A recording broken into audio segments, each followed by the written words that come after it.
Olá, pessoal, tudo bem? Meu nome é Ana Cecília Reis, eu sou atriz, diretora e fundadora da Companhia Plumbia.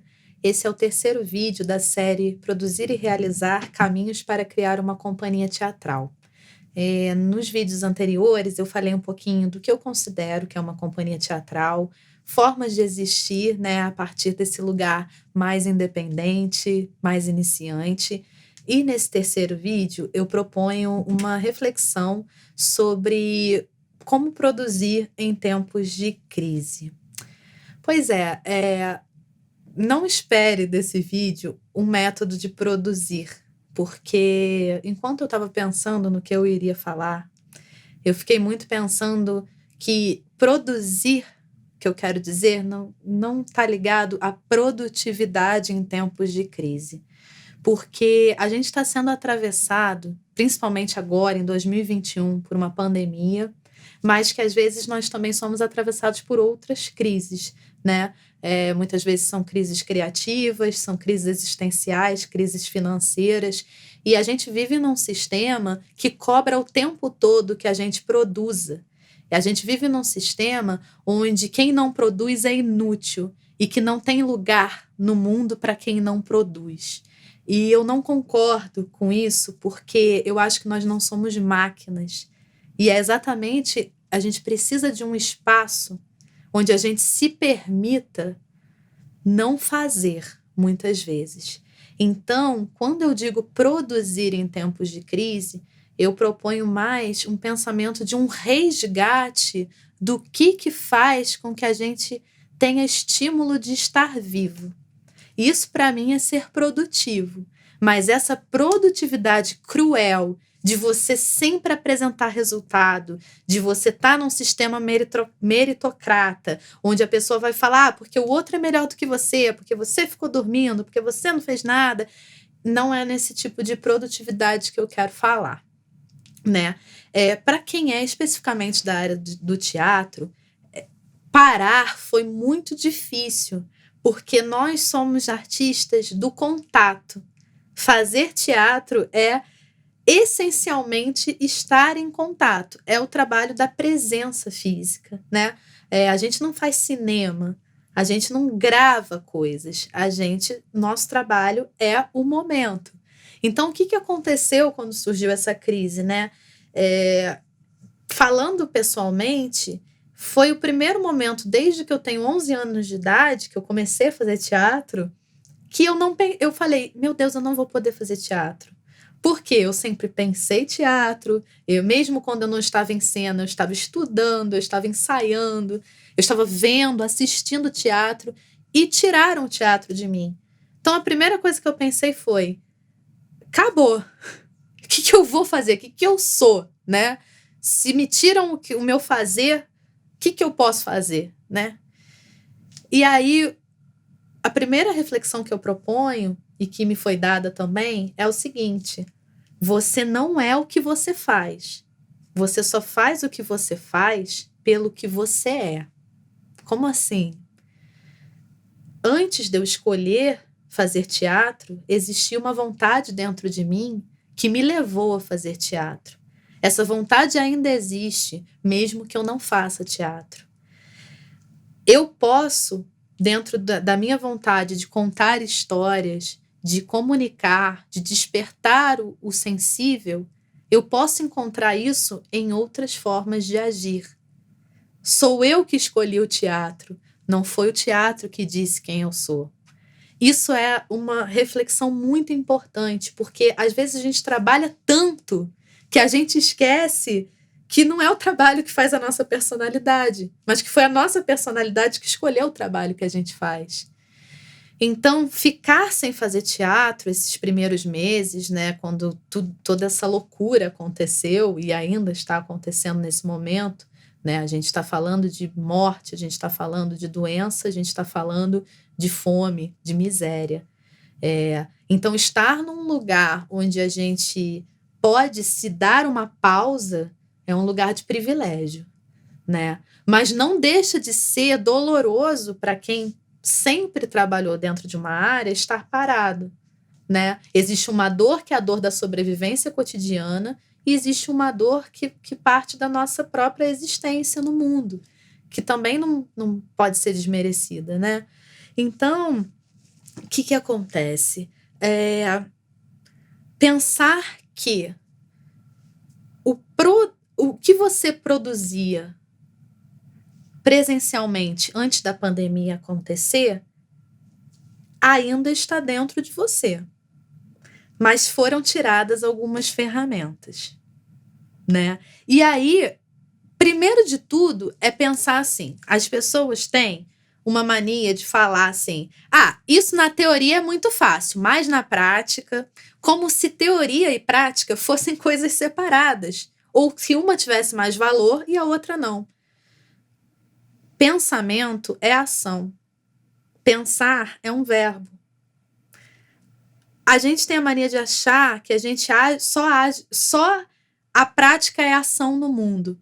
O que eu quero dizer com isso? Tudo que a gente está absorvendo nesse momento, leituras, conversas, música, vídeos, debates, tudo isso é ação.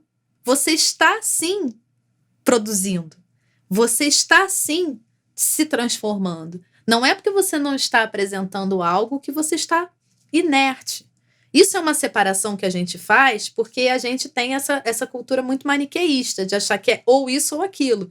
Mas pensar é agir no mundo. Quando você escreve, quando você teoriza, quando você lê, existe todo um movimento. Não existe estar parado. Quando você para, o seu sangue está correndo dentro das suas veias. Você não está parado, você também está, de alguma forma, produzindo. E aí é nesse momento em que uma sociedade que está completamente voltada o tempo todo para falar que a gente tem que produzir, que senão a gente está numa corrida e que todo mundo tem que fazer algo super interessante, eu proponho que a gente, em vez de olhar para o futuro, a gente resgate um pouco do nosso passado. Porque é nesse momento que a gente tem esse momento de pausa como artistas e que muitas vezes a gente pensa assim, caraca, eu não quero fazer nada. Eu não sei o que eu vou fazer. Se permita não fazer nada. E se permita resgatar o que já foi feito. Porque muitas vezes, quando a gente vai pegar assim, um repertório, poxa, eu vou ver aquele vídeo da minha primeira peça, ou eu vou ver aquele texto que eu escrevi há muito tempo, a gente começa a resgatar na memória coisas que a gente queria fazer e não fez. Por exemplo, esse dia eu estava pensando em um espetáculo que eu fiz, que foi uma pesquisa vocal. Durante o processo desse espetáculo, a gente ficou em dúvida entre trabalhar 3 grandes mulheres, assim, da história, né? Da mitologia, enfim. E aí a gente escolheu uma. A ideia dessas outras 2 ficou para trás. Por que não resgatar essas ideias agora, já que existe esse momento, né? Isso eu tô falando do ponto de vista criativo, porque eu sei que tem muitos artistas que não têm essa possibilidade porque precisam produzir para se manter, né? Mas eu tô falando para quem tem outros trabalhos e para quem às vezes fica em crise e se comparando em termos de produtividade, eu não tô fazendo nada, eu preciso fazer, eu preciso criar, que não necessariamente. Você pode sim se dar o tempo de resgatar projetos passados e não ficar o tempo todo pensando em inovar. A gente precisa, hoje para mim, produzir em tempos de crise é não desistir. Isso é produzir pra caramba. E não desistir de querer viver. Mas não viver no sentido também só orgânico, mas no sentido lúdico, no sentido poético, no sentido do apaixonamento cotidiano. Quando a gente pensa dentro de um momento onde existem serviços que são ditos essenciais, né? Que não podem parar, como os hospitais, mercados. Às vezes a gente fica assim, poxa, mas eu não estou fazendo nada de útil, né? Mas imagina quantas pessoas, né, que estão dentro de casa, que estão vendo filmes, que estão ouvindo música, que estão lendo, que estão... Esse alimento sensível é o nosso trabalho. E às vezes a gente se diminui achando que é claro que existem formas de trabalho que estão relacionadas com outras formas de existência, mas a nossa também precisa ser acolhida, né? E às vezes a gente vai se desestimulando, às vezes a gente vai ficando sem esperança, às vezes a gente vai achando que o que a gente faz não vale nada, né? Mas nesse momento a gente precisa resgatar o lugar do apaixonamento. Relembrar, por exemplo, da primeira música que você ouviu e que te fez querer ser músico. Ou da primeira peça de teatro que você viu e que mudou a sua forma de pensar na vida. Ou o filme que fez você tomar uma decisão. Resgatar o sentido do apaixonamento cotidiano, para mim, é produzir em tempos de crise. Nossos corpos estão fechados. Nós trabalhamos com o nosso corpo. Não deixe esse corpo morrer. Dance. Pegue alguém da sua família e faça um exercício teatral. Brinque. Encontre um amigo, faça um exercício vocal. Cante. Proponha cantar junto uma música. Isso é uma forma de produzir em tempos de crise. Porque um corpo aprisionado, ele é um corpo doente. Então, busque estar em movimento.